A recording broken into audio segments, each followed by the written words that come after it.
সামনে রমজান আসতেছে, আই রমজানের প্রস্তুতি নিয়ে শয়তানের ওয়াসওয়াসা থেকে আল্লাহর কাছে আশ্রয় প্রার্থনা করে রমজানের রোজা রাখার প্রস্তুতি নিতে হবে। কথা কোন ঠিক কিনা? রমজানের রোজার আগে শয়তান কারো হৃদয়টাকে অসুস্থ বানায় দেয়।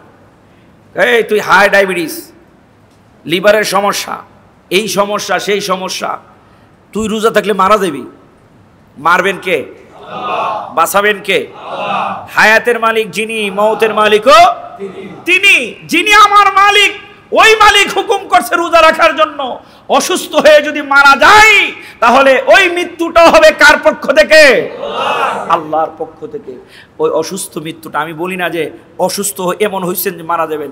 যদি কোনো ধর্মীয় ডাক্তার, ইসলামী জ্ঞানী এরকম কোনো ডাক্তার যদি আপনাকে পরামর্শ দেয় যে আপনার প্রেসক্রিপশন, আপনার রিপোর্ট বলতেছে আপনার রোজা রাখা আপনার পক্ষে সম্ভব না, তাহলে ওই ডাক্তারের পরামর্শ ক্রমে আপনি রোজা ছাড়বেন।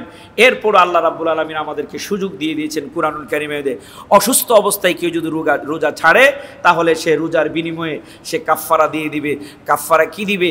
তার রোজার বিনিময়টা সে পেয়ে যাবে একজন মানুষকে 3 বেলা সে যেরকমভাবে মধ্যম পন্থায় খাবার খেত, সে বাজার থেকে যেই পরিমাণ খাবার পছন্দ করে খেত, যেমন একজন রিক্সাওয়ালা হোটেলে গেলে তার যে বাজেট থাকে, একজন টাকাওয়ালা হোটেলে গেলে তার বাজেটটা একটু ব্যতিক্রম থাকে, ঠিক কিনা?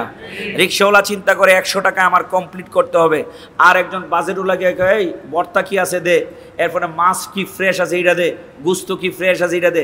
বিল উঠছে 1200 টাকা, একবেলা খাইছে কয় টাকা? কথা কয় না, কয় টাকা?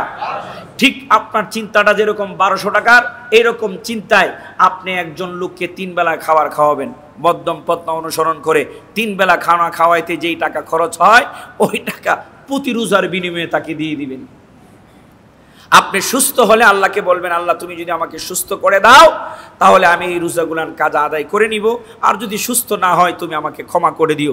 এই যে আপনি একজন লোককে খাওয়াই দিলেন, এর বিনিময়ে আল্লাহ রাব্বুল আলামিন আপনাকে মাফ করে দিবেন।